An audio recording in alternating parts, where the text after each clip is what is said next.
Howdy, howdy. What's going on, ladies and gentlemen? Welcome back to another episode of the Tflip Show. Here we are, episode 9. I got a good friend of Shane's on the show here. Her name is Rachel Douglas. She's an off-road racer. She's not professional, but she considers herself very, very competitive, yet amateur, I think is her words. But she is absolutely astounding. She's going to bring us kind of her life story of how she got into dirt biking and off-road racing and her journeys through it and being a woman in the off-road racing community and what it's like and even more. And she actually, even then, our hot take of the week at the very end of the show, she brought a very interesting take that I was not expecting. So I won't spoil it. I want you guys to hear it for yourself. And before I let you get into the episode, I always tell y'all, be a friend and tell a friend. This show's really starting to roll, folks. It's starting to roll, and I am so grateful. I can't do it without you guys. But if I ask you guys one thing, it's that. And because that's how I get more eyes and ears on this thing. And so it'd mean a ton if you did that. But regardless, thank you so much for being here, taking the time to listen to the show on a weekly basis. And with all that being said, I'll let you get right into it. I'll see you guys next Wednesday. Enjoy the show. What is going on, ladies and gentlemen? Welcome to the Tflip Show, episode 9. Man, I am so pumped, man. 9. We got 9, right? We got 1, 2, 9, right? Shane, how are we doing around there? Doing fantastic. Lovely day. Temperate outside. Outside. We love to talk about the weather. We have a tradition here, it seems like. We always talk about the weather. Well, you mentioned to me that you wanted to stop talking about the weather. So I figured I would just keep talking about the weather. Love that. Yeah. Well, ladies and gentlemen, we are joined by a very, very special guest we got sitting here to my right.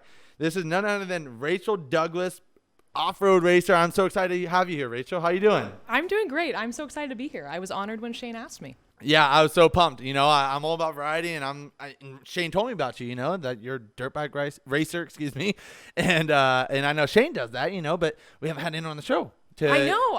That was one. Sorry to interrupt. Well, no, yeah. That was one of the first things I asked him was, have you had anyone else who rides on the show? And he said no. No, other than himself. I've been outnumbered. I needed you a couple episodes ago when we were talking about how hard dirt biking was, and no one believed me. We did. I'm excited to help paint a picture for you if you guys haven't gotten into it. Absolutely. Well, we're going to get into that. So, folks, I'll kind of give you a little insight before we get too deep into it. Again, Rachel is an off-road racer in dirt biking. She has been dirt biking for how many years now, would you say? So, a long time. And let me explain why I have trouble with this question because I've been riding since Shane was born. Okay, so that sounds like a long time, right? And so I hesitate to tell people that because people, especially people who don't ride, make the assumption that the amount of years you've been riding is equivalent to your skill set. Right. So if I say I've been riding for almost 22 years, people are like, ooh, yeah, you're probably a pro by now. And I'm like, oh my God, I'm like so far from it.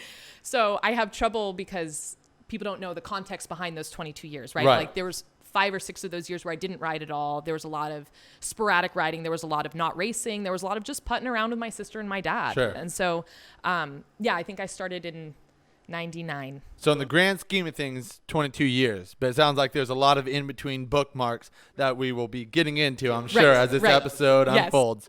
So I'm, again, very excited to have you here, and we're gonna cover a lot of stuff, folks. So you're gonna learn a lot about Rachel. You're gonna hear a lot of things that you probably didn't know, and I'm gonna learn a lot of things I didn't know about dirt biking, even as long as Shane and I have been friends. So I'm super, super excited about this. So Rachel, I want to start just kind of tell me about yourself a little bit. Tell me about you. You're kind of coming up, you know, and about you.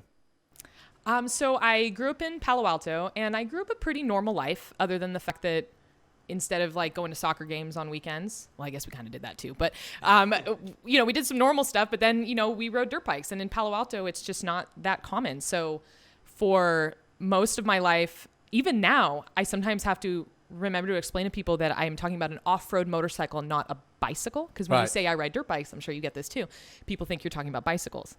Right. And then, so there was a lot of, fun family desert trips and, Hollister trips, Clear Creek trips, getting dragged around on my, I don't even know what I was riding, some clapped out old 125, and my dad being like, you better get up the hill because it's getting dark, So I had a lot of really good memories as a kid, and I live pretty close to my parents still. I live about 5 miles away from them. They're in Palo Alto, and I'm in Menlo Park. I'm in a little studio apartment. Nice.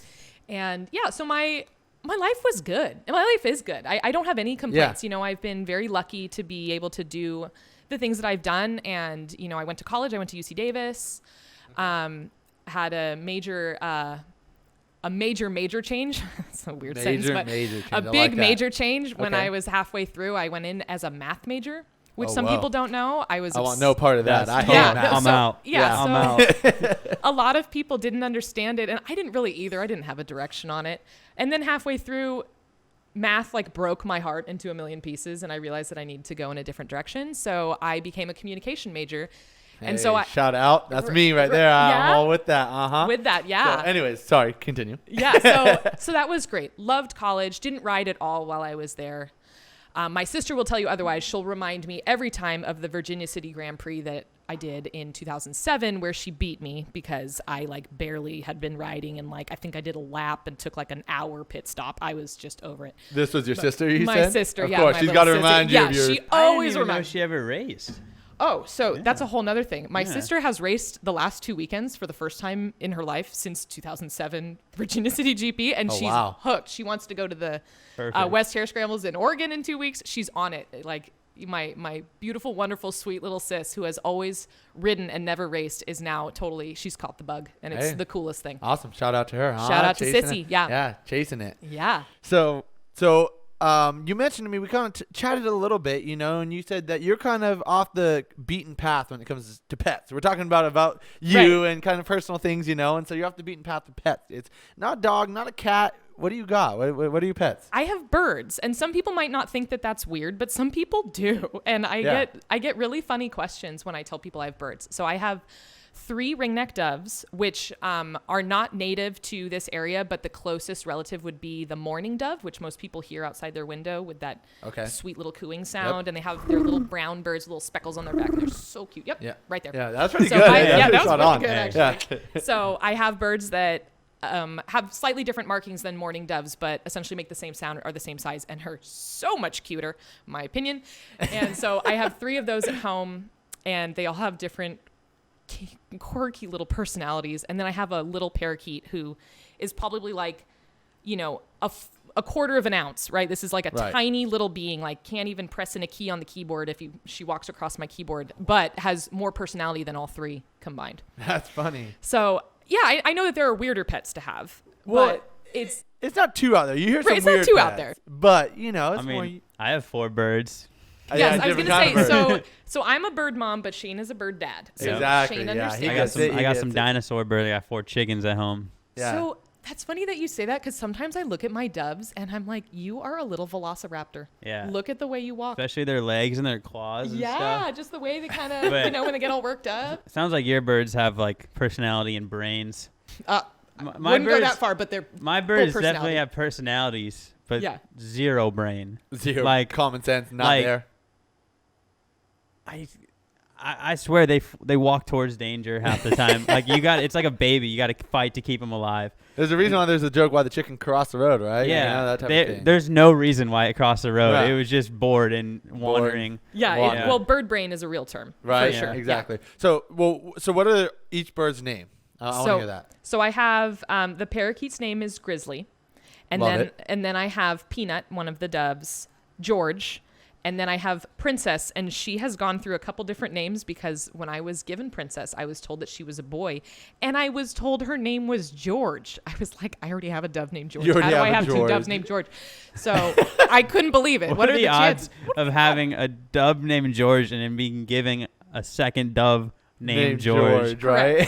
Correct. Well, then that's what I was going to say, too, is you got all these unique names, and how come the dove named George is George? Is there a reason behind that? No. Because they all seem like they have unique Peanut, names. Princess, and George. George. Nope. George. None. I just wanted like a old man name. I know it's not an old man name. No offense to anyone named George under the age of 80, but George I just feel like is so not fitting for like a sweet little bird. So I just liked the irony. I was kind of thinking the same thing, like for when I get a dog one day, like Fred or Greg or something. Right. It makes me remind me not to compare my mom and my aunts to birds, but my mom's sisters are Hope, Joy, Faith, Debbie.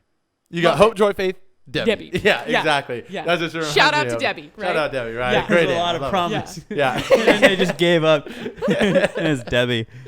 So you've kind of given us a little bit of your backstory here, Rachel. You kind of told us about us, your upbringing, and I want you to start obviously we already touched on the start of the show about dirt biking. I want you to touch on the early stages of dirt biking, kind of where it started and what led you to get the hook that you had? Right. So my dad has been riding and racing for decades. He's currently not riding. He's taking a little bit of a break from it, but has been riding since the 70s and has had a very successful, amateur career, at like in a pretty high level of racing. He's done the ISDE twice. And if you didn't know, the ISDE stands for the International 6 Days Enduro. They call it the Olympics of off-road. Yep. Really? It's a very prestigious event. Perfect way to, that's exactly how I explain it. Yeah. In all honesty, I've seen it online printed that way, like the Olympics of motorcycling. So I did not make up that term, but we could have gave you the credit. I don't think anyone would have known. I know it sounded like I made it up. Yeah. So that is a very prestigious event. Still is. You have to qualify for it. Only the best in the world do it. My dad's done it 3 times. So my dad, he did it in the 90s. Okay. 3 times, and he's really quick before you go past it. How do you end up there? How do you end up getting qualifying for that? Is there races prior to that? Yes. And like trials? Yeah. Gotcha. Yeah. And once you're in that world, you just kind of know what the next steps are, and you're guided there. Normally, there's at least for the U.S. there's 3 qualifiers on the West Coast and then 3 qualifiers on the East Coast, and then they take the fastest guys, and then they have a trophy team and a junior trophy team, which is like they don't have to qualify. They're picked by like the team leader or whatever. And so those are normally like the top dogs, like the fastest guys. Okay. And then junior trophy teams, I believe, is either under 26 or 28 years. So it's just the same thing. Okay. The top 3 or top 4 fastest kids. And then they have a women's trophy team, which last year the men's trophy team and then the women's trophy team won. I think junior team podiumed. And then they have like satellite teams, which is like what Dante was on. So that's where the qualifiers come in. Yeah. You qualify, and then they have a handful of satellite teams, East and West Coast. And then those are still really fast kids, but they just had to qualify. They're not at that like top pro best in the world level yet. Right. And then Dante's team it was Austin Walton, and I'm trying to think, I can't remember who the third guy was, but they actually won that. Was it Ben Kelly? No, I don't think so. But yeah, so U.S. did really good in it last year. We won 3 out of the 4 categories and got second in the other one, I think. So that's cool that your dad sounds like he's among those prestigious people in the 90s. If you make it to ISDE, like, you're badass for sure. That's awesome. He would have been on the satellite teams. They call them club teams also. Club teams, yeah. So he would have been on the satellite teams. So he had to go through the qualifiers. And he tells me stories about how he would road trip with a buddy in a van. They would have to hit a qualifier in Michigan, and they would just do that. It's not a Chinese fire drill. What is it called when you switch drivers while you're driving?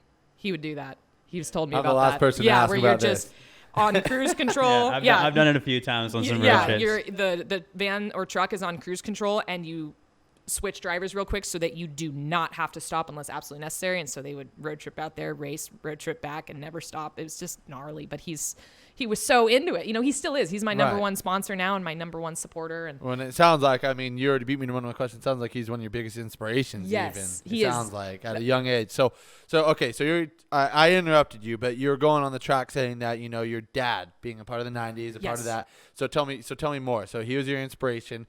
Right. And then he got you started, it sounds like? He did, but I really just wanted to ride horses for a while. There was a huge period of time when I was younger where I just wanted to go to the barn and I just wanted to ride ponies. And it was, my dad kept saying, like, why do you want to ride something with a brain? Why don't you want to ride something with a motor? It's much more predictable, and much less expensive. That's funny. I like that. But I kept saying, no, I want horses. Dad, I want a horse. I want a horse. It's not going to happen. So he still tells me about this day. I have no memory of this day, but he finally dragged me to Metcalf, which is a local riding area in San Jose, if people aren't sure. And he had this TTR 125, which is this little, very easy to ride 4-stroke little Yamaha. And he said he put me on it and I rode around, and I guess I had this big old fat smile on my face. But when I would make eye contact with him, I would frown because I didn't want him to know you're happy. I didn't want him to know I was having fun. I think we've all been there with our parents. Exactly. You don't want to admit you're having fun. I did. But deep down, you're having the time of your life because you knew they're right and you don't want them to be right. Correct. 100%. Correct. Exactly. 13 years old. And so that was the beginning of it. So I went through many, many years where I only rode really small bikes like that. Like I think after the TTR, I actually rode an XR100 for a while, which is even smaller because I had this thing in my head that I didn't want to be on anything big. I was scared. I didn't want to hurt myself. I didn't want to go too fast. I just wanted to putt around with Dad and my sister. And then I finally got on a 125 two-stroke, which is bigger and actually meant to do things. And that's when I started having even more fun. Right. But he dragged us to a couple races. My sister never raced at this time. She just putted around with us, and she's 5 years younger, so she was still pretty young at this time. And I didn't really know what I was doing in these races. I just would show up and flop around, and like did okay in the C women's class, which is like the novice women's class, but never really thought about progress or results. And my dad, bless his heart for this, he always made it a point to make sure that my sister and I only rode because we wanted to, not because he was pushing us and not because he expected anything from us and not because he wanted to, brag about certain results. He wanted us to do it because it was a family thing. He loved watching us ride no matter how fast or slow we were, and he never wanted it to be a chore. That's awesome. He wanted us to just love it. So because of that mindset, I went through many years, even after, like I went to college, didn't ride. And then after that, still many years of just kind of cherry picking races and not really thinking about progress. And I just was just kind of flopping around stagnant. And then in 2016 and 2017, I gained a little bit of weight and I was heavier than I am now. And I had a lot of people comment on me looking like I was pregnant. People asked me all the time. I actually counted it in 2017, 10 people at 10 different times asked me if I was pregnant because I carried all of my weight in my middle.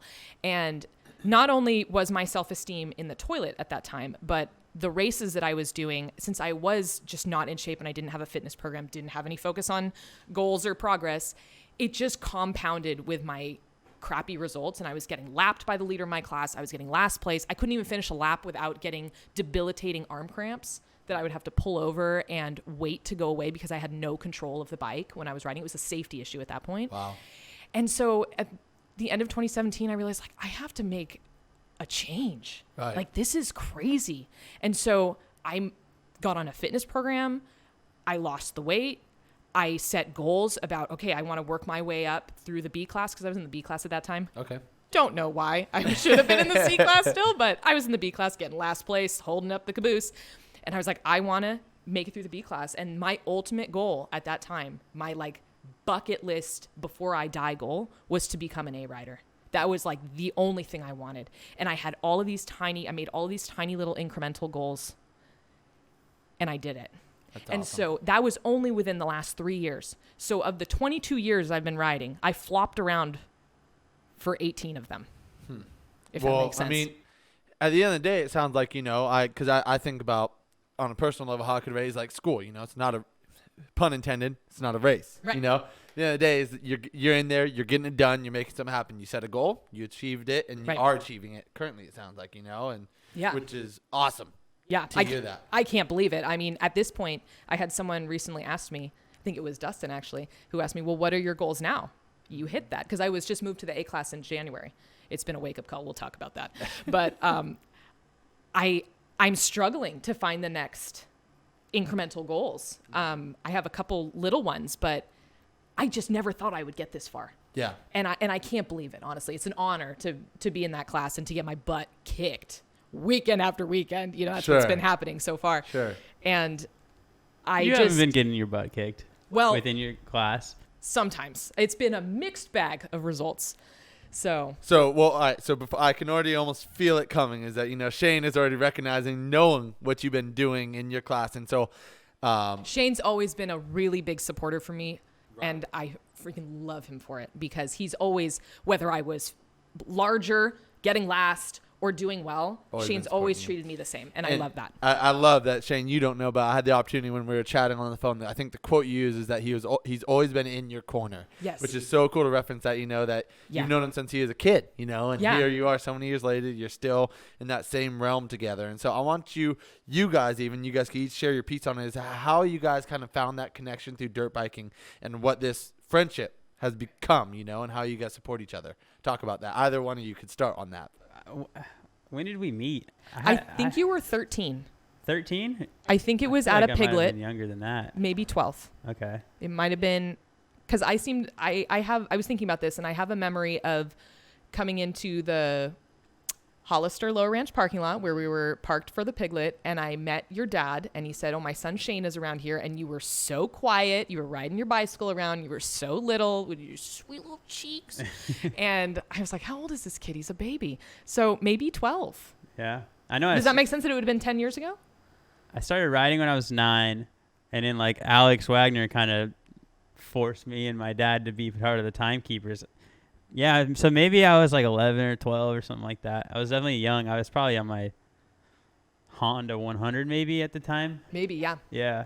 Yeah. And then I think our friendship, was kind of slow to start just because there was a big age gap and he was so young. But Sure, I would say, yeah, exactly. I would say in the last 4 years, we've become closer because we're in the same we're in the same club together. So we're in the Timekeepers Motorcycle Club. It's an enduro club. Okay. And I'm in the club because my dad was in it like 20 years ago. So I was kind of grandfathered into it. And so when I showed up to a meeting randomly 12 years ago, everyone was like, oh yeah, Phil's daughter, come on in. So it was nice, and, Yeah. and I knew all of them already. So it was very comforting. Sure. And so Shane and I, we're in the club. So we do club activities together. We host races together, but we also chase the series together for the races that we do. Not the races that we host, but the races that like Shane and I compete in within that same district. So we do the cross country races and the enduros together.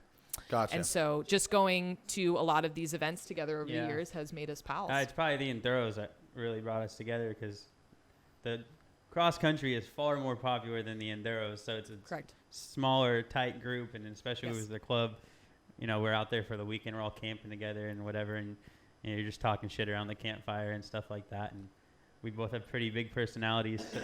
So I would say so big. I know at least you got a hell of a personality down there. So we just started getting along and just having fun because I think we both just like to have fun. Because, I was the same way. I never really took it serious until like after I graduated high school, which was 2017.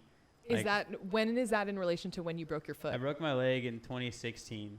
Well, that makes sense because sorry to interrupt you, but Shane went from doing pretty well in the C class to breaking his foot catastrophically. I remember seeing you with bad. things sticking out of it. I was out for over a year. That's when him and I Crazy. really started hanging out on a daily basis. So I remember the He had surgery and plenty of everything. time, I'm sure. Yeah. I was at his house almost every day, it felt like. Yeah. So he went from pretty fast C rider to broken and out for over a year to B rider for a blip. I mean, like a blip. If you could like put time into a blip. He was a B rider for 1 second, smoked everyone, moved up to the A class, smoked everyone, now is in double A and is like competing with some of the best guys in California, like no problem.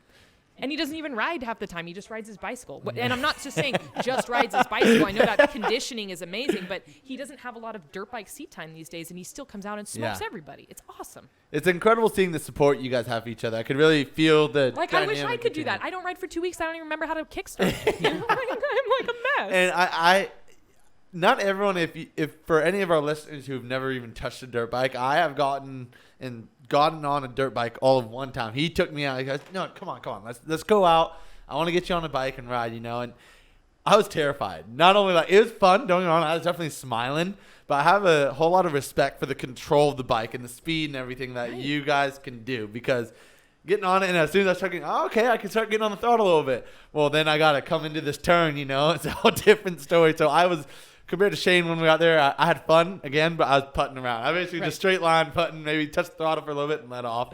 Right. Yeah. And so there's a lot of people, and Shane, I can imagine you've gotten questions like this too. People who have never ridden a dirt bike, especially since I've been so diligent about my fitness routine, because that's almost everything for me at this point. Like, my fundamental technique is pretty good, but it's the fitness that holds me back, because if I can't hang on to the bike at the speeds that I want to go that make me competitive in the class, then I'm toast, you know, and that takes a lot of cardio and a lot of strength and a lot of conditioning. Absolutely. So people who don't ride don't realize how physically demanding it is. And people say, I still hear people say this, why do you need to exercise to ride a dirt bike? Don't you just sit and isn't there like a foot pedal? Do you twist something? Like, why is that? Hey, Rachel, exhausting? I'm going to tell you before Shane says something is I was that ignorant person for the while. I know, I'll and just I don't fault mean to myself. make No. fun of people who do that, but it's just, I just want so badly for them to know, and there's no way you can describe it. And it's right before Shane says something here is that I'll say from the ignorant side, before I was enlightened, we'll use the word,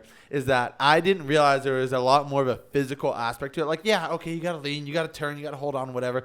But like it brought me to a whole nother light of dirt biking, and even I looked into it some more. As F1 racers have to do a ton of fitness training, Right. and given they're doing, I think even I would argue a little less than what you guys are doing, where they're sitting in this little pod Right. at least. Golfers have to do a lot of physical Yeah, training. they do. But I wouldn't even You relate know? it to dirt biking. Even you guys got to do a lot more, And Yeah, I I was mean, ignorant to The it. racing we do, we're holding on to a motorcycle, going as fast as we can for 2+ hours, and our heart rate's not always peaking, but it's bouncing off that peak, that upper range. Like, it's a lot of work. And you say as Yeah. fast as you could go. Can you put a number on that roughly for some people and straightaways? What would you say that is to give like the people an idea? The desert races, like the Toulon Enduro we did in March, I got second overall, and Yeah. I think I was on a sand wash. I think I topped out at like 85 miles an hour.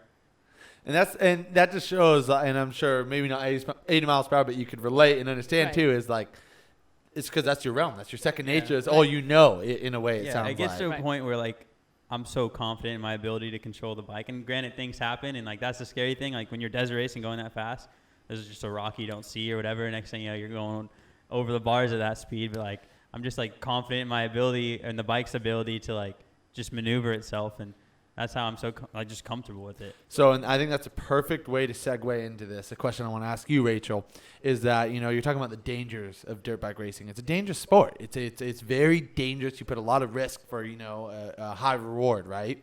So I want you to talk about some of your racing experiences and maybe some close calls tied in with the injuries. Kind of all three of those. Whether the racing experiences were cool, high moments that were awesome, and then again like close calls where you're like, oh man, something bad could happen, whatever it may Right. be. I want to hear about that. So I've had a couple pretty bad injuries that have completely changed my approach on racing because I realized that I'm not going to go anywhere if I'm on the ground. Mm-hmm. So after the last injury I had, which was I was in a head-on collision. Actually, it was a weird situation, and Head on with another bike. Yeah, it was very scary. It was very unexpected, and it was a Yeah. complete accident. But I didn't do any damage to. It affected my left knee, which I had ACL surgery on in 2012, so 9 years ago. That was Okay. also from a dirt bike crash. It affected my left knee, just the impact. It didn't twist anything, didn't do any ligament damage, thank goodness. But it freaked me out Yeah. so much that I realized, I know that that's an accident, but it just made me realize I need to do everything I can in my power to make sure that I'm being as safe and as mindful and as observant as possible Yeah. moving forward, because I think it will actually make me a better rider, and it has. I think I've actually gotten faster as a result because I now make better decisions on the bike. Right. But the flip side is there are things that I'm not willing to do. Like that big triple at a motocross track, forget it. I'm not going to do it. Big triple being what, like triple jump, Yeah, right? big- Is Yeah, that- yeah, sorry. Yeah. Yeah. Like there are Okay. certain things that I just won't do because the risk reward ratio is just not there for me. But that's Gotcha. okay. That's the choice that I make in order to keep myself safe. So yeah, in 2012, I tore my ACL and it required 3 procedures to get it right. It was a pretty hard recovery. So I was off the bike for like 8 or 9 months. And then I broke my pelvis in 2015. That was a complete accident, like a fluke accident too. I collided with someone in the air over a jump. Oh my gosh. And I don't have much of a memory of the impact, but a lot of worse things could have happened. Yeah. I could have Well, been I mean, shoot. I don't even want to say it out loud to put it in the universe, but Yeah. I'm just very thankful. And I still struggle with some residual issues now. I have to go to a chiropractor frequently just to keep my lower back in check. But otherwise, I'm completely fine. It's completely healed. And then I randomly tore my groin muscle in 2018 it was on a fire road at Georgetown. I think I told you about this, Shane. This was in 2018, like maybe a quarter of a mile into our ride in the morning, not even on a trail. It was on a fire road. And I hit a tree root in such a way that it was the perfect storm, right? It Yeah. was like I wasn't going that fast, but I hit it at the exact speed and angle that pitched me over the bike and made me do, I'm Oh my guessing, the gosh. splits by accident in the air. Do yoga, everyone, if you're racing, because Yeah. it'll keep you limber.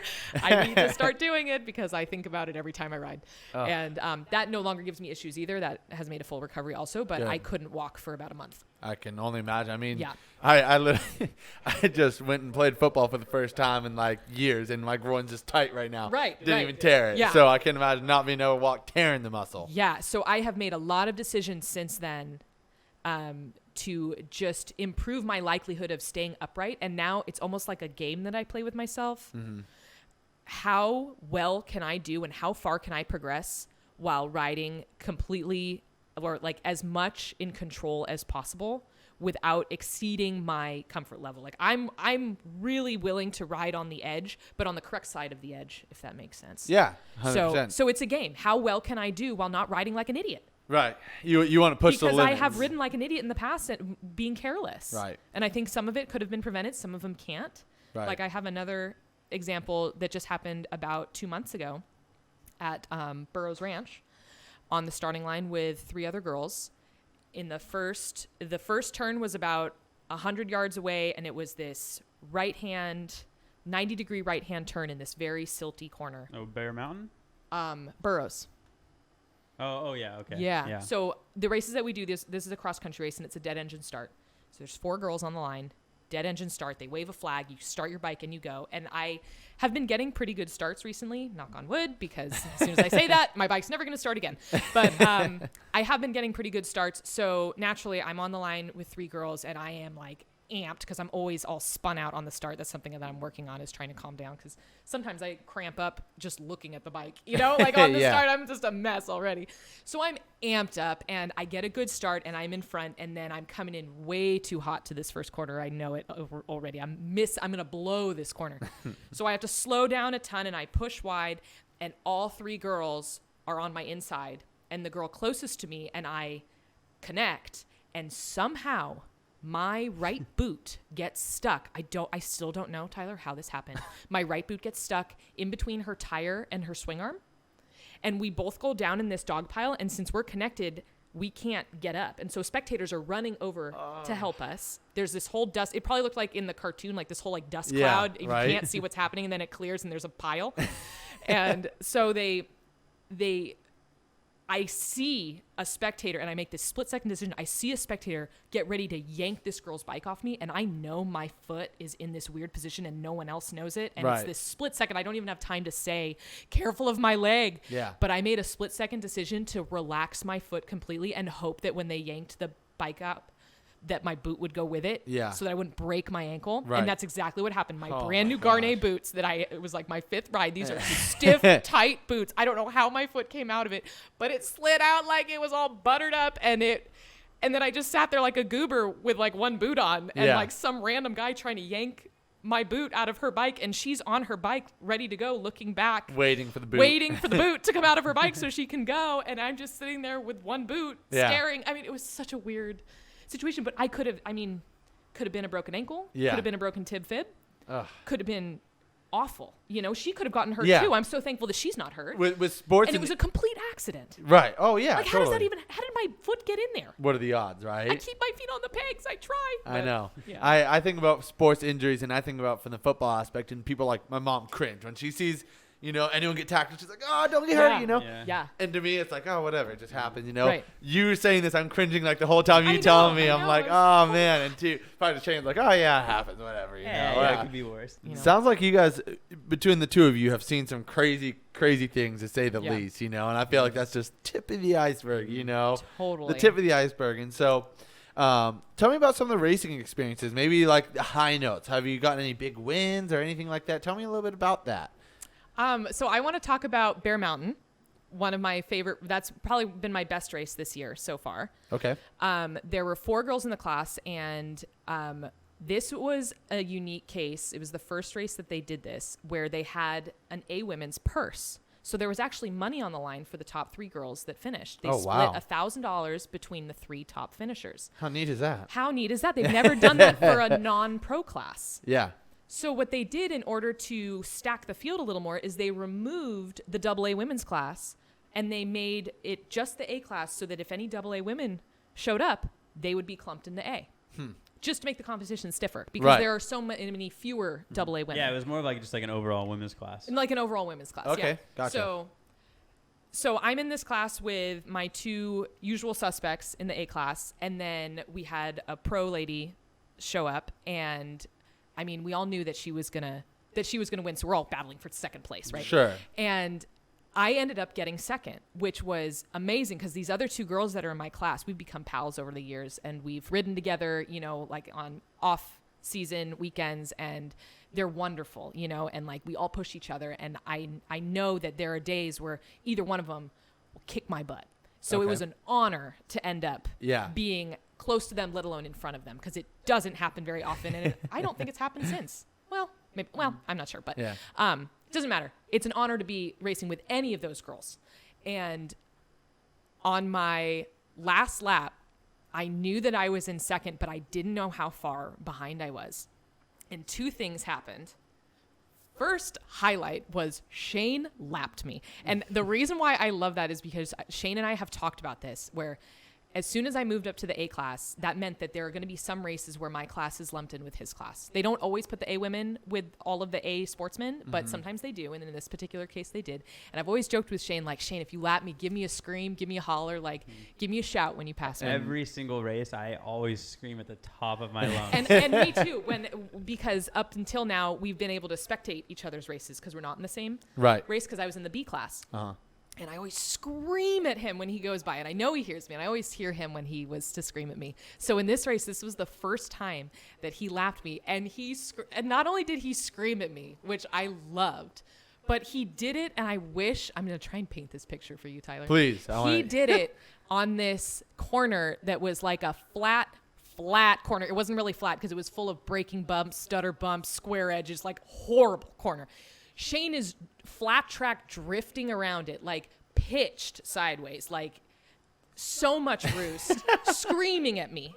And then it's like an S turn, and then it goes into this right-hand corner, and then just like goes into this really, really loose corner. That's the second right-hand corner was this really loose corner, and like blast this berm, and it was just so beautiful. You know, I wish I had a GoPro, but I loved that he screamed at me, and I screamed back. I think you heard. And it makes me so happy because it's like a moment. It's almost equivalent to him just giving me a little fist bump and being like, hey, I see you. I can't talk to you right now. I'll be back, but good job.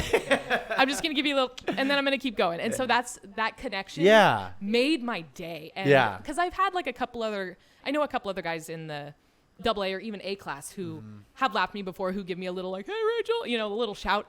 It makes my day. But with Shane, it was so great because we've talked about it. I'm like, I can't wait for you to scream at me. I can't wait to watch you out there in action. And I knew he was doing well because it was a very little time between when the first guy lapped me and he lapped me. So I knew he was like top 10. And I think you ended up 10th overall. But also in that race, at the very end of the last lap, I ran out of gas. Oh, boy. Didn't really run out of gas, but our gas tanks, most of them have like a reserve setting where if you flip it on to just on, it'll go to a certain level. And then to kind of protect you, if you run out at that point, you can flip it on reserve and there's a little bit left, you know? So I didn't flip mine on reserve. I just got bumped to this class and I'm getting used to these longer races where I'd probably have to just flip it on reserve in the beginning. That's normally the strategy is you just have it on reserve. Right. I didn't think about this because I'm still all spun out and trying to figure out my life. And so I couldn't believe it because I had no idea how far behind the other two girls were. And I knew that I was like the highlight of my life, that I was in front of them, and I didn't know how much time, if any, I had. So I had to pull over and futz with my thing. Of course, I couldn't find it. Of course, the bike wouldn't start. Of course, I'm just pulling my hair. I'm feeling my hair going gray just in this 30 seconds. I'm so stressed out. A bunch of people passed me. I didn't look to see who it was. And I pulled in and I rode as fast as I could to the finish, still ended up in second place. So they were not in that crew to pass me. And I was able to, I actually had enough time. Yeah, I was that far ahead. And again, like, I'm so honored that I had that beautiful day because those girls in my class are rad. That's insane. Rad. I want to go back to when I passed you. I told you this after this race, but I've passed you a couple times before.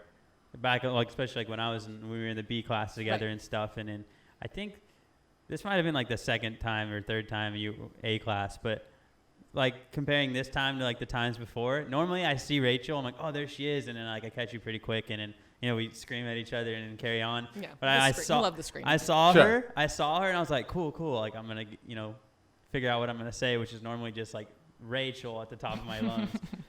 But like, it actually took me a minute to like catch you. Like, it took me way longer than like it normally does. And I was like, oh shit, like Rachel's kind of moving right now. Like she's gotten a lot faster. So like, much. It's such an honor to hear. And you said I looked really cool. I always try to look super cool when I pass you. Like, Style points matter here, huh? big time. That section, every lap before, I was in third gear, kind of just riding smooth, keeping taking it easy on the bike. I definitely shifted down the second, and I just had it on the rev limiter the whole time, and I just didn't let off. And I remember I just blew that berm up perfectly, and I was like, "Oh, I hope she saw that." Oh, I did see And it. wish you had a GoPro, huh? I was so proud. I was like a proud mom. I just loved it. Yeah, So- it was. That was a really cool race. That was probably the highlight for me at this point, especially since I've been having some confidence issues in the A class just because the first 2 rounds I got last place. And this was the third round. So it was really cool to go from last to second. And there were only 4 total, but still, I mean, 1 girl, 4 girls, 10 girls, I'm going to be doing the best I can. Right. You know, and I know that any girl at any time can be a threat. Sure. Yeah. Absolutely. It doesn't matter what their historical results are. You don't know who ate their Wheaties that day, people. Right. You do not know. And I've learned that. And So. it's also cool because like a lot of people have different strong suits. Right. Like Madison's more of like the motocross, like faster Right. and that She'll kind of kill stuff. me on a motocross track. But then Absolutely. when we get technical, like you're definitely more confident in the technical stuff, and like everyone's kind of got their ups and downs. But Right. even then, shout out to Maddie if she's watching this. Even then, when we did she and I did a hare and hound together in January, it was super technical. She killed me in that. She was like 10 minutes faster in the super technical stuff. I mean, granted, it was a really long lap and I fell over a couple times, but I mean, I was so impressed because normally, you know, like you said, people have their strong suits, and I think I thought that I would at least be closer to her. No, Maddie, you rock. So it was really cool. Like, and again, you just don't know. It's very safe to assume that at any time someone's going to come out and just kick your butt. And then I wanted to backtrack again to what you were saying before about how all the girls you race against, you're like buddies with, and you ride together. I think that's one of the cool things about dirt bikes is like my biggest competitors are like my best friends. Right. Like I hang out and party and ride with like my biggest competitors more than like anybody else. Like we get along great and like have the best relationships and go camping together and riding all the time. And like those are like my main group of friends is like supposed to be the guys I hate on paper. Right. But then, and it's great too because the more I like somebody, the more I want to beat them too. So like, like me and Kyle is a great example. And that's like you mentioned how you were able to like calm down and like take your riding back, like ride within your means to like prevent injuries. I think why I got hurt so much when I was younger is because I started riding when I was 9. Kyle and Jason and all of them started riding when they were 2. And then I just got brought into it. They're already racing. I was not racing. And then I started racing and I was like, I got to keep up with these guys. So I started just riding as fast as I could to like try to keep up with Ryan and Kyle and Jason and stuff. And then I kind of figured it out, got some like more skill.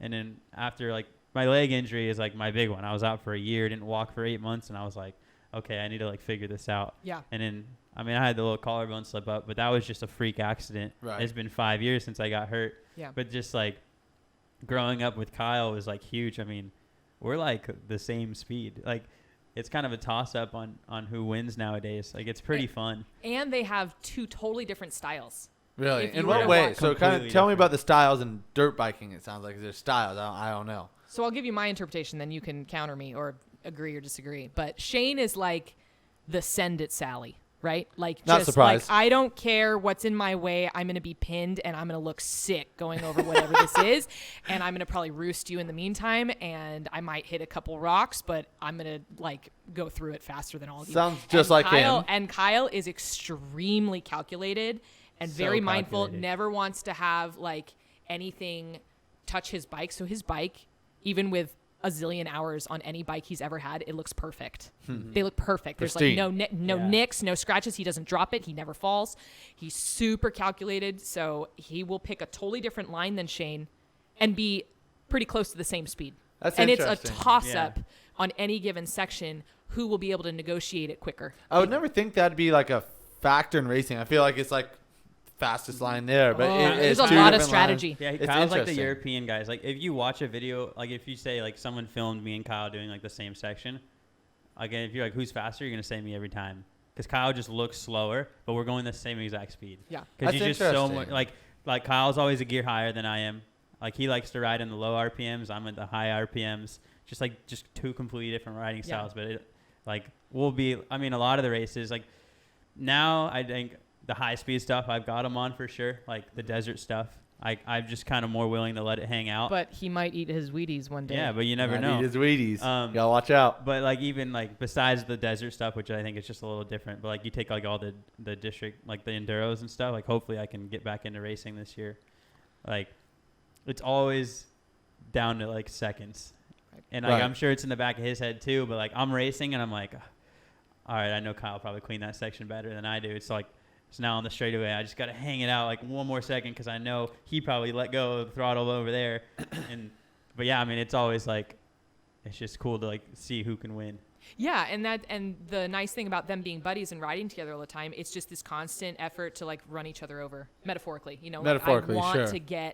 I want to get in front of you, and having that constant. And we've both gotten faster from it because we'll go out and we haven't done it in a while, but like we used to go out and like ride Metcalf or like whatever local park, or I made that grass track by my house last year. We'll just like ride and like I'll be on his back tire, then he'll be on my back tire. And then I remember we were doing at Stonyford Learner's Loop, and then we were doing time lapse at Metcalf one day. Literally every single time we would time each other on something within 1 second.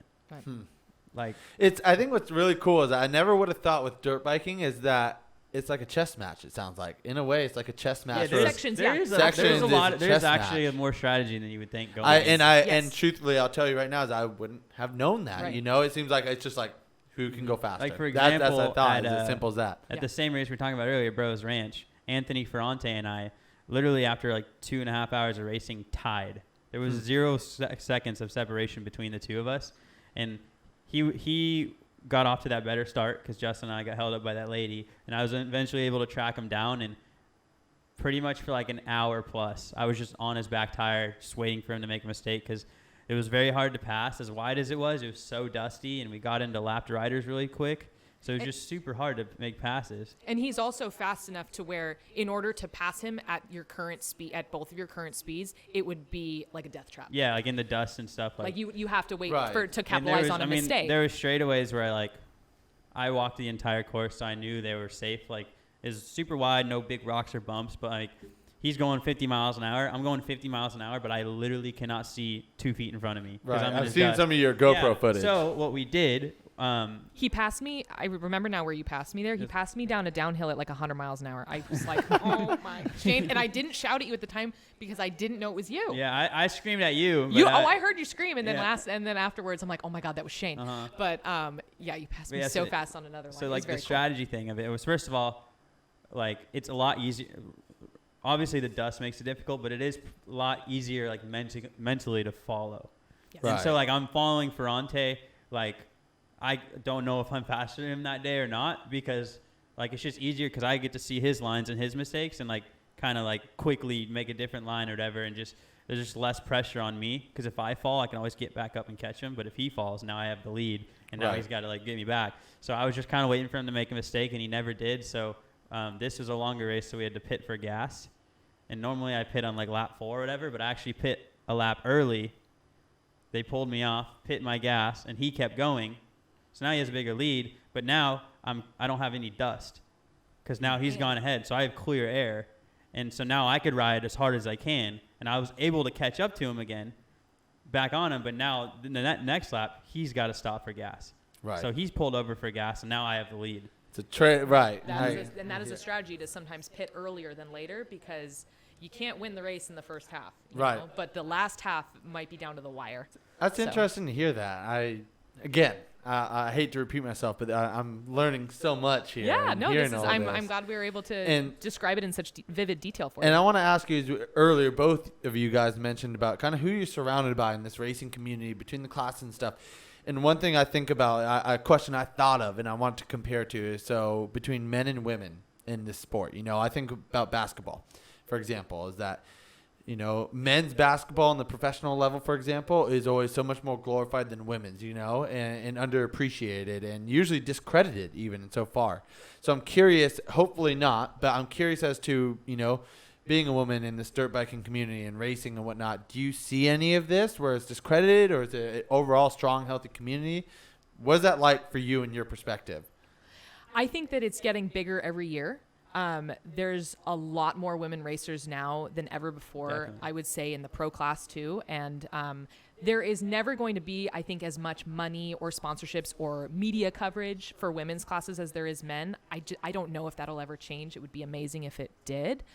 But I think it's grown a lot, and I think there's a lot of mad respect for women who race at any level, because anyone who's out there racing, for everyone that's out there racing, there's 1,000 women at home who are like, that's scary. I don't know if I could do that. Right. So it's brave, you know, and Totally. I think it's very cool. And in the district that we race in, we recently created a lot more women's classes that are just a little more inclusive. So now, like, the mom of one of the youth racers who normally just comes on the weekends and just hangs out, there's a class for her now. Yeah, they have, like, If she diva wanted to class get and into it. stuff. Yeah, And the diva it's just like, classes. it's not even like a super competitive class. It's more like get out there and ride, get your toes wet, and Yeah. if you like it. But And they have a blast. yeah, and at Burroughs Ranch again, when I was walking the course on Saturday, there was like 25 women in like the diva class. Like I was like, really holy cool. shit, like That's cool to see Yeah. that. It's Yeah. growing it's in definitely what sounds growing, like it's becoming more women friendly, and and that's awesome because it sounds like prior to that, it's mainly a men populated Yeah, sport. It's definitely, totally a right? male dominated world. Yeah. 95% men are out there, and I think like a couple people that have. It's also like difficult because like men have like the broy, like I'm better than you kind Sure, of right. thing, and so like some of the women just like they don't get into racing because they are just like uncomfortable with it, like that kind of break. And I know like Brian Garahan, he does this women only training days, and they have like big women only ride days to like where they can get more comfortable with their skill sets without having like some like guy like try to like one up them and like show off or whatever. Yeah. Like so like that's really cool. And then it's funny too because like people just see a woman on a dirt bike and they're like, whatever, she's probably just slow or putting around. But like we go on like rides to like Clear Creek and Rachel comes along with us, and I'm more confident in her than like 90% of the guys that Right. we drag. That's cool. That's like Because like we drag along like some pretty gnarly shit, and I'm Yeah. like, I know for sure Rachel, she might take a second longer than me or whatever, but she's gonna get through it. And I know Right. that there's some guys down there that are probably gonna need me to ride their bike up for them. But That's I very think nice of you to say. I don't. Maybe a couple of times I've had to help you out, but there's some pretty bad sites. I remember where were we? Like there was somewhere we went with the Cody guy, Yes. and we just got down like it was with NFR. yeah, it was just right? like a knot trail, and It was there a was knot trail. there was a down tree that was like 3 feet tall. White Pines. This was at White Pines. And, Gotcha. And I was looking at it, and I was like, "There's no shot I'm going over this." And I'm just gonna try it. And then I made it. And then I was like getting off my bike to help Rachel, and she's already over it. I'm like, okay, I don't like. I love didn't it. even, I didn't Love even it. want to do this tree. And then there was another guy with us that was looking at it. He's like, I'm not doing this. So then I had to get off my bike, and then I rode his bike up over for him. But like, there's just little examples like that where it's like, don't count the ladies out. Sure. And then, So it sounds like the community as a whole, though, is very supportive of women yeah, riders. yes. Then Yeah, I You- would say there's not really any like negativity towards the riders, but in like the technical aspect, like you're really good, like compared to a lot of the guys I ride with. And then there's Thank like you, Shane. like Caitlin Jacobs and Ava Silvestri, who are younger. Like Caitlin's 19 and Ava's 16, I think. I've had some guys like kind of talk shit, like, oh, like whatever, they're not that fast. I'm like, I'm putting my money on Caitlin today against Right. you. Like, Yeah. well, because the they're action. ripping. Like, Yeah. and then like Casey Martinez is another huge one. Like those like the 3 pro women that I'm like pretty close with. Casey Martinez, like she used to come to the local races and I think I even know that name from you, and and I'm very super cool. Her and her husband Trav are Yeah. really awesome. But like she comes and signs up A250 and gets a top 5 with the boys. Like Yeah, they're that's awesome. It's not like they're just fast for a girl. Like they're fast. I love to see that there's a Yeah. representation to Uh-huh. it, because I'm talking about the generic sports, typical sports, we'll call them, like I said, basketball, where women are involved, and Yeah, and this they're is getting another a lot aspect. more recognition. Like Casey was factory KTM, and Caitlin's on RPM KTM now, and Ava's on Purvine Yamaha. Like they're all getting factory rides and getting That's killer. taken care of. And Yeah, I mean they're doing awesome, and they're putting in the work. And I'm looking forward to the day when they're a lot faster than me. I won't be able to hang up with them anymore. I know. It's really cool to watch them. Yeah. There's an interesting thing that I always think about, and I want to know your opinion on it too, Shane.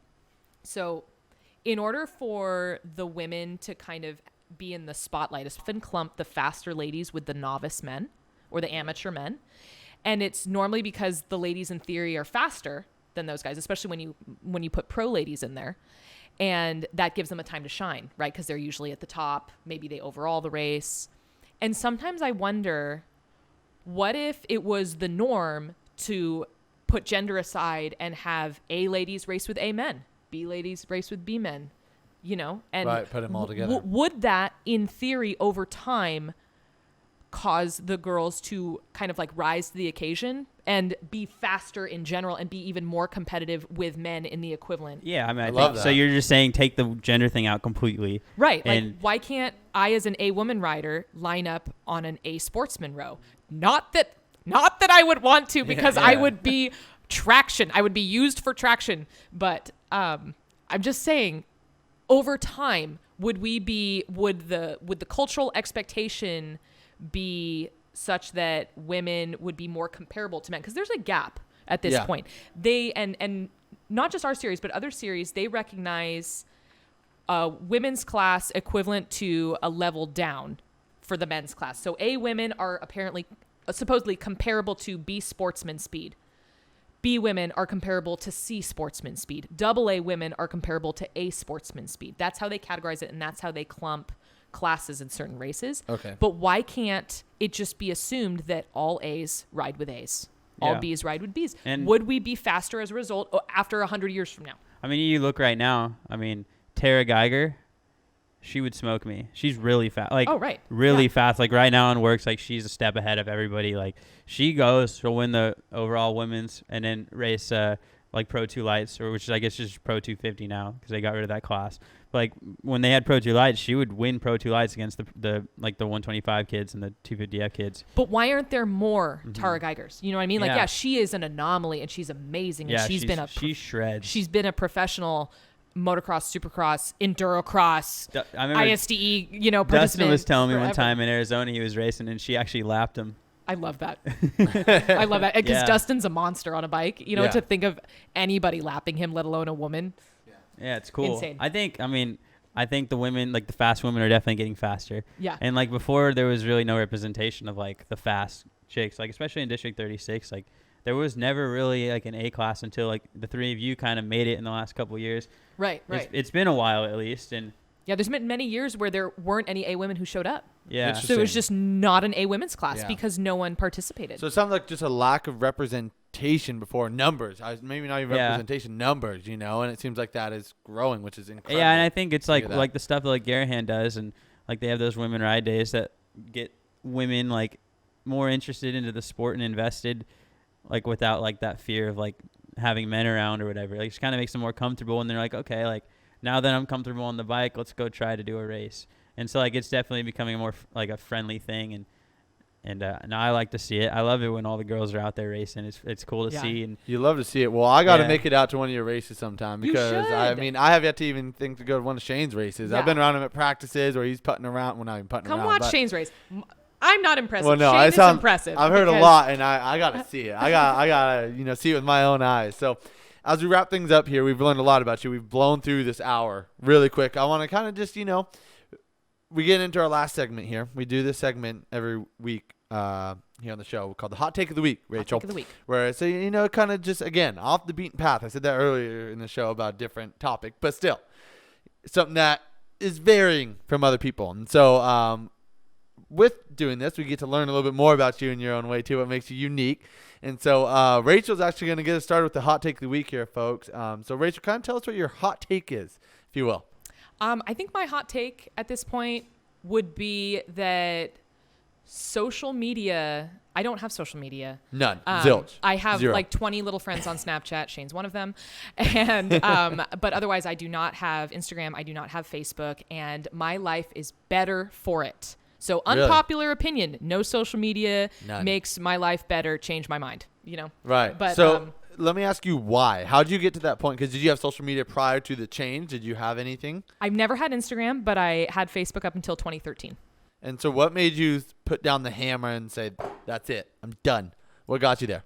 I think it was the fact that I didn't have to talk to anyone anymore to know exactly what was going on in their life, down to the most minute detail of what their, new toilet paper stand looked like, or what they had for dinner. Hey, the what do they call it? The feed eats first. They always have to post a picture on their feed of the food before they eat. The food porn. Yeah, exactly. Food porn is another one. Yes. Yeah. So, I mean, I definitely took a picture of my toast for Snapchat this week. I can't lie I about did. that. I saw. Was that yesterday or this morning? It was yesterday. Yeah. So one I'm of the guilty. select 20 saw that.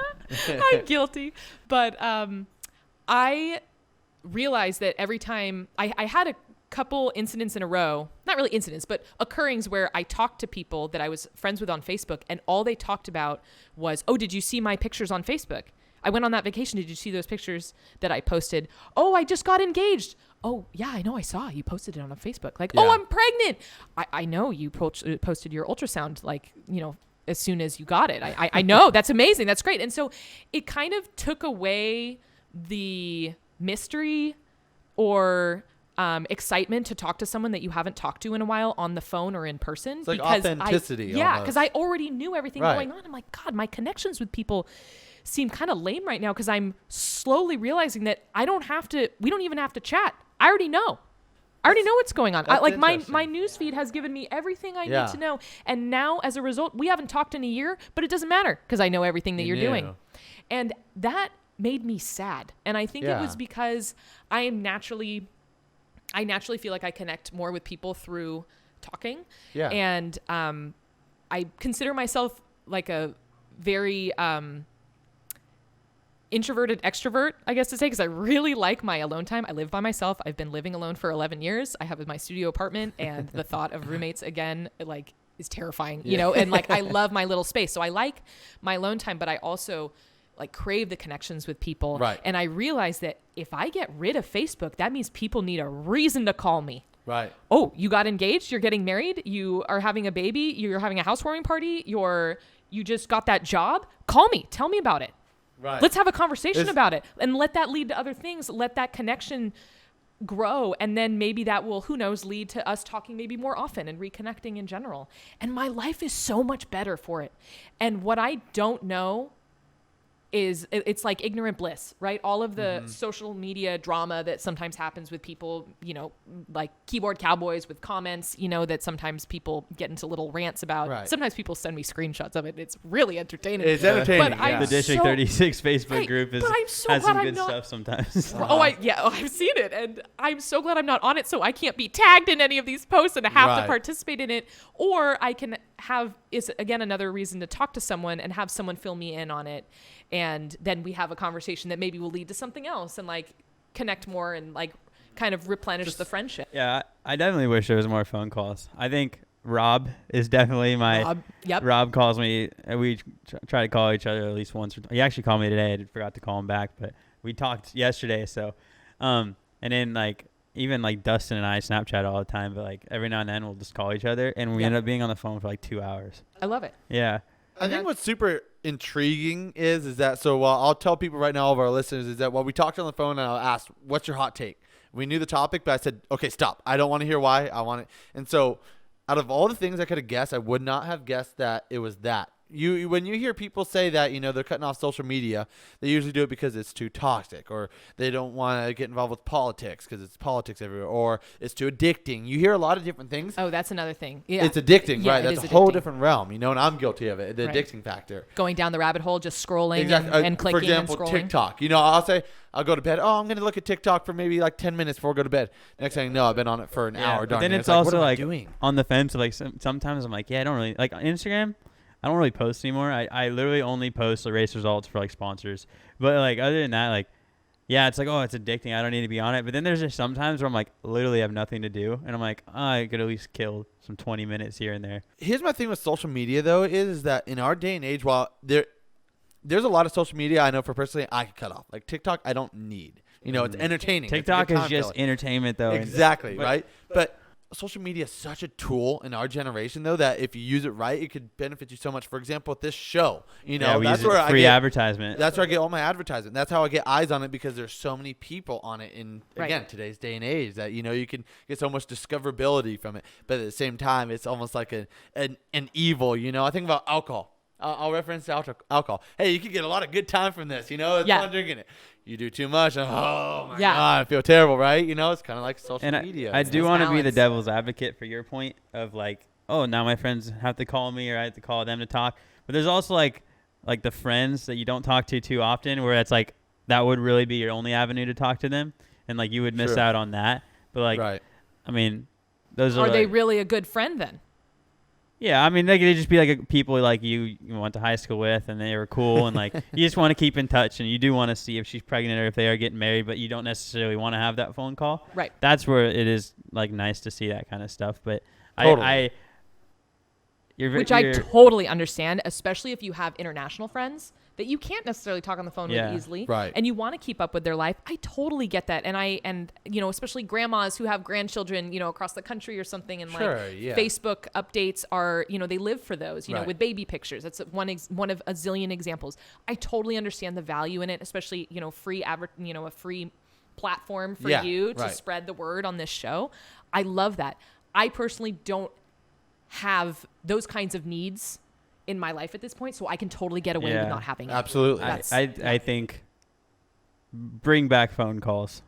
It's great. I I mean, like even just like communicating. Give me a call, people. Things can always be like misconstrued over text or whatever, and it's just. I mean, Tyler texted me one thing. I'm like, I don't want to text 100 times. I'm just gonna call him. Well, or vice same versa. way. Yeah. So Tyler and I, it works out because like 20 text messages over an hour because you're not responding right away, or it's literally like a 5-minute conversation or miscommunication. Yeah, too. exactly. Right. It's like easy to do. and it's just like nice to talk to people. A lot of like, my if I like when Rob calls me, I'm at work like doing something. I just have him on like speaker and I'm just like working and he's working in the background and like we're just talking for 20 minutes or whatever. It is nice to just talk to people. So totally. And I know because it's like totally like a thing that's just been like thrown away, like vocal communication. Like there's some people like I'll call and they'll text me, hey, what's up? They won't answer like, and then say and right after. And I mean sometimes I do that, like, hey, I'm at dinner, like Sure, I can't talk. But then they'll be like, hey, like what's up? And I'm like, are you busy? Can I call? And they're like, no, like what do you want? Like they just avoid I it. just want to call, like, and then they just like force the conversation through text. I'm like, all right, whatever.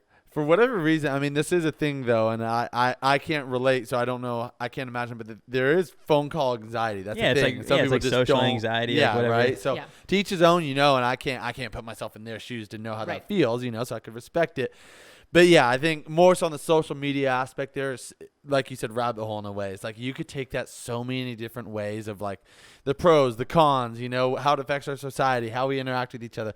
And it all makes sense what you're saying. And I think that's super – again, intriguing that you brought a light to that I was not. Yeah, I was not answer. expecting your side, but that's cool. And then It's there's also like the aspect of social media where it's like people are just like pretending to be someone they aren't. Fake, super fake. Like posting a picture or like flexing in their mom's Mercedes or whatever. Like like just trying to like they're just this completely different persona online to like because that one like bully in high school or still following them or like that ex-girlfriend or that ex-boyfriend, like they have to pretend like their life is so great without them type the shit. bitterness. Yeah, it's just like, and then like I love it too because there's some people like I know like what's really going on with them and I see their social media and I'm just like, that is so not true. Like that is actually a factor as well. So aside from my main reason for just wanting to have more of a connection with people, it's the fact that social media is the highlight reel,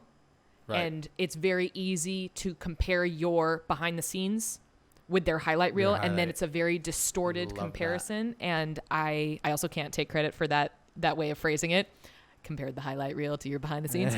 Does sound good though. I have trouble sometimes remembering that, and then I will compare myself, and maybe that's. I mean, I know that's an issue that I need to work on. Putting that aside and remembering what I'm looking at and remembering that this is not necessarily what's going on. These beautiful pictures that people post of like their vacations or their new cars, we don't know what's going on behind the scenes. Totally. And so sometimes when I get wrapped up in it, if I am, because I do have, for the District 36 Facebook page, I do have credentials that someone else gave me for someone else's account that I use sometimes to log in just to kind of like keep up on what's going on. Right.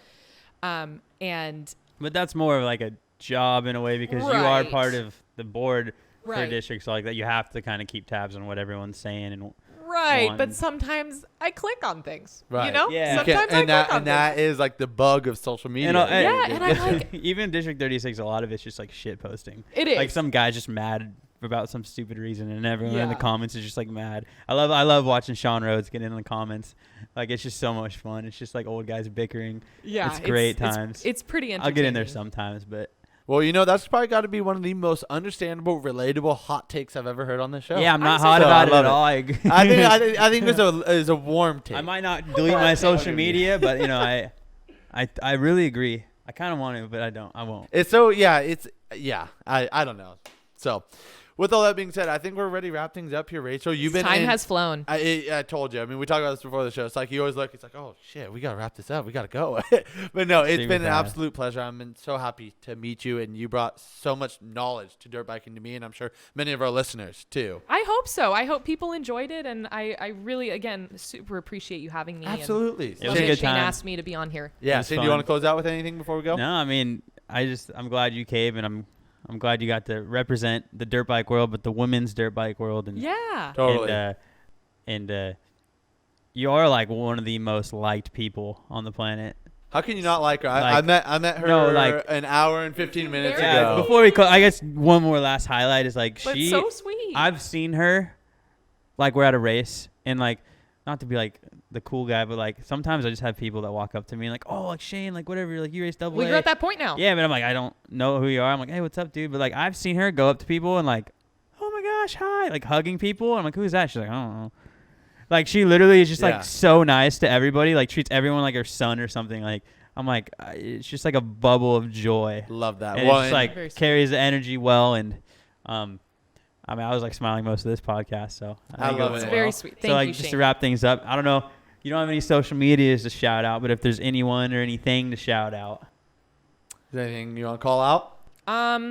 Well, since this is more of a dirt bike heavy podcast, I just Yeah. want to thank all of the women who show up to these races and keep me honest, you know, like, and keep me pushing. Cause one of the main reasons why I love it so much and why I love the competition and being there is for not only the support, but just the level that they hold me to. You know, Sure. all the girls in my class, like shout out to all of you girls. All the- Cheyenne, Madison, shout Cheyenne, out. Maddie, Megan, who showed up Yeah. recently. Cheyenne, I mean, she's doing the whole she's got her own little company going on Oh, with the yeah. physical fitness thing. Yeah, She's shout, like shout out to Cheyenne at Startline Fitness. Starline Fitness, check Yep, that out. yep. She's like yoked beyond means. Like Yeah. I could never be that fit.